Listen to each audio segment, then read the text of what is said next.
Sir, എന്താടോ? എനിക്കൊന്ന് വീട്ടിൽ പോകണമായിരുന്നു. ഈ നേരത്തോ? അല്ല, ഒരു കല്യാണം ഉണ്ടായിരുന്നേ. അതിനുവേണ്ടി വൈഫിന് വാങ്ങിയ സാരി വീട്ടിൽ ചെന്ന് നോക്കിയപ്പോഴാണ് ഡാമേജ് എന്ന് അറിഞ്ഞത്. ഞാൻ അതിന്റെ ബില്ലാണെങ്കിൽ എവിടെ വെച്ച് മറക്കുകയും ചെയ്തു. പക്ഷെ കുഴപ്പമില്ല, വക്കീലാണെന്ന് പറഞ്ഞപ്പോ ബില്ലില്ലെങ്കിലും മാറ്റി തരാമെന്ന് കടക്കാരൻ പറഞ്ഞിട്ടുണ്ട്. ഞാനൊന്ന് പോട്ടെ സാർ. ഈ ബിൽ എമൗണ്ട് എന്ന് പറയുന്ന ഏകദേശം ഒരു 4756 രൂപ വരും.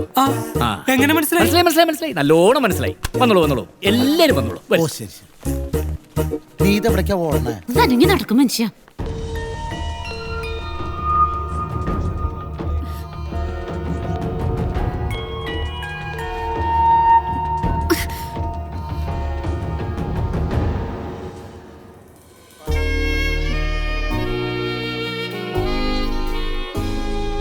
ആരോടാ ഈ ദേഷ്യം? മായ, നീ പോന്നു. വാതിൽ തുറക്കുന്ന ശബ്ദം ഞാൻ കേട്ടില്ല. ഞാൻ അങ്ങനെയാ, ആവശ്യമുള്ളപ്പോ പൂച്ചയെ പോലെ പതുങ്ങി വരും. മനോജുമായി വഴക്കിട്ടിരിക്കുകയാണല്ലേ? ഇല്ല, ഇത് വെറുതെ ഫോണിലൂടെ. എടി, ഇതിലിങ്ങനെ മറയ്ക്കാനും ഒളിക്കാനും മാത്രം ഒന്നുമില്ല. നീ വായിച്ചിട്ടില്ലേ? പരസ്പര വിശ്വാസം ഇല്ലാത്ത രണ്ടുപേര് മരണം വരെ വിശ്വാസം അഭിനയിച്ചുകൊണ്ടിരിക്കുന്ന ഒരു ഏർപ്പാടാണ് വിവാഹം. അതിനിടയിൽ ശരീരത്തിന്റെ ആവശ്യങ്ങൾ നിറവേറ്റാൻ വേണ്ടി അവർ സന്തോഷം അഭിനയിക്കും, ഇണചേരും, കുട്ടികളെ പ്രസവിക്കും, അവരെ വളർത്തും. പക്ഷേ ആത്യന്തികമായി കലഹിച്ചോണ്ടേയിരിക്കും.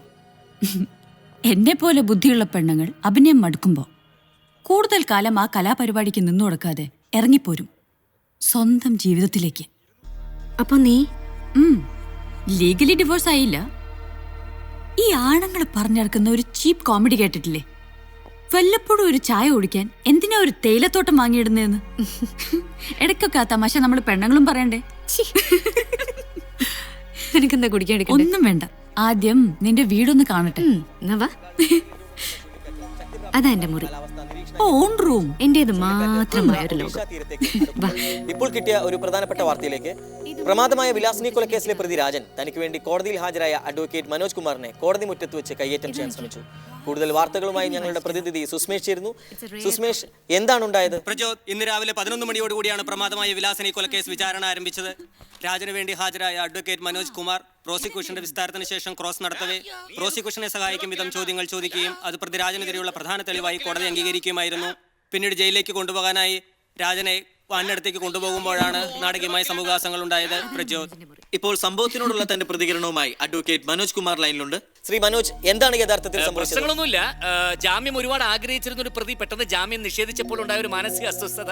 ഞാൻ ഈ കേസ് കൂടുതൽ കൂലങ്കഷമായി പഠിച്ച് പുള്ളിക്ക് ജാമ്യം മേടിച്ച് കൊടുക്കുമ്പോൾ എന്റെ പ്രശ്നങ്ങളൊക്കെ അവസാനിച്ചോളും. That's all. വാർത്തകൾ ഇടവേളയ്ക്ക് ശേഷം. ഈ തേയിലത്തോട്ടം വാങ്ങിയ ആള് അതെങ്ങനെയാ? ഒരു കേസ് നന്നായി പഠിച്ച് പ്രിപ്പയർ ചെയ്യേണ്ട സമയത്ത് മറ്റു പലതുമല്ലേ മനസ്സിൽ. നീ കരുതുന്നത് പോലെ വഴിവിട്ട ബന്ധങ്ങൾ മനോജിനുണ്ടെങ്കിൽ അത് അയാളുടെ പ്രൊഫഷണൽ ലൈഫിനെ മാത്രമല്ല, നിന്റെ പേഴ്സണൽ ലൈഫിനെയും കൂടിയാണ് ബാധിക്കാൻ പോകുന്നത്.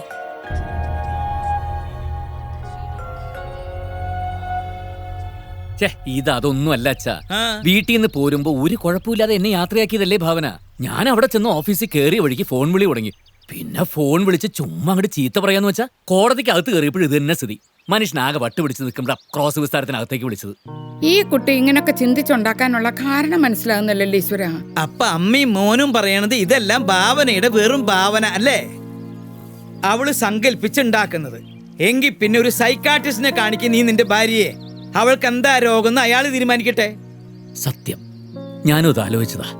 പക്ഷെ എന്ത് പറഞ്ഞവളെ കൊണ്ടുപോകും? അറിഞ്ഞാൽ അവള് വരുന്ന അച്ഛന് തോന്നുന്നുണ്ടോ?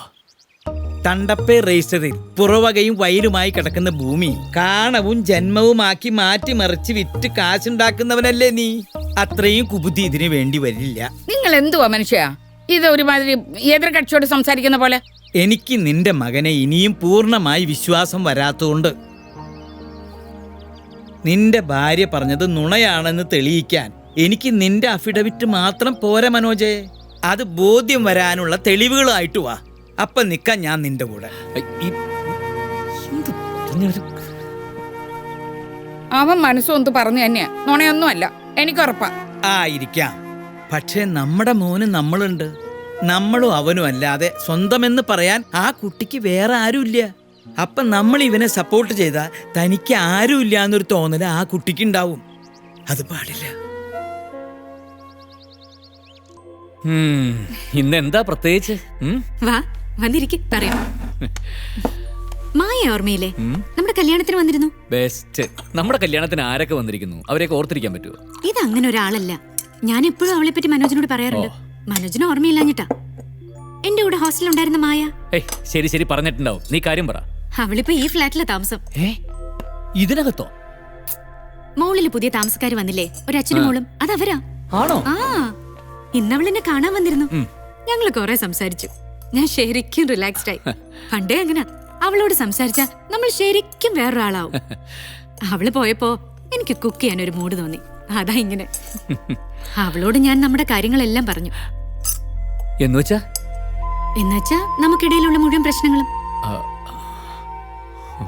മനോജ്, എന്താ ആലോചിക്കുന്നേ? അല്ല, ഞാനിന്ന് വീട്ടിൽ പോയിരുന്നു. അച്ഛൻ എന്നെ ശരിക്കും വഴക്ക് പറഞ്ഞു. നമ്മൾ തമ്മിലുള്ള പ്രശ്നങ്ങൾക്കെല്ലാം കാരണം ഞാനാണെന്നാണ് അച്ഛൻ പറയുന്നത്. അച്ഛൻ അങ്ങനെ പറഞ്ഞോ? അല്ല, ആലോചിച്ചപ്പോ എനിക്കും അത് ശരിയാണെന്ന് തോന്നി. അവസാനം ഞാനൊരു തീരുമാനം എടുത്തു. എല്ലാ തിരക്കിന്നും മാറി നമുക്ക് മാത്രമായിട്ട് 1-2 ദിവസം വേണം ഭാവന. ദൂരെ എവിടെയെങ്കിലും മറ്റാരും അറിയാതെ എനിക്കൊരു സൈക്കാട്രിസ്റ്റിനെ കാണണം. നിന്റെ മുമ്പിൽ വെച്ച് എന്റെ പ്രശ്നങ്ങളൊക്കെ എനിക്കൊരു ഡോക്ടറുമായിട്ട് പങ്കുവെക്കണം. എന്താ?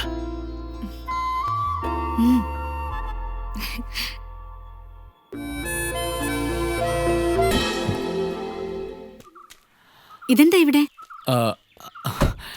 എനിക്കൊരു ഡോക്ടറെ കാണണമെന്ന് പറഞ്ഞിരുന്നില്ലേ, അദ്ദേഹത്തിന്റെ വീടാ.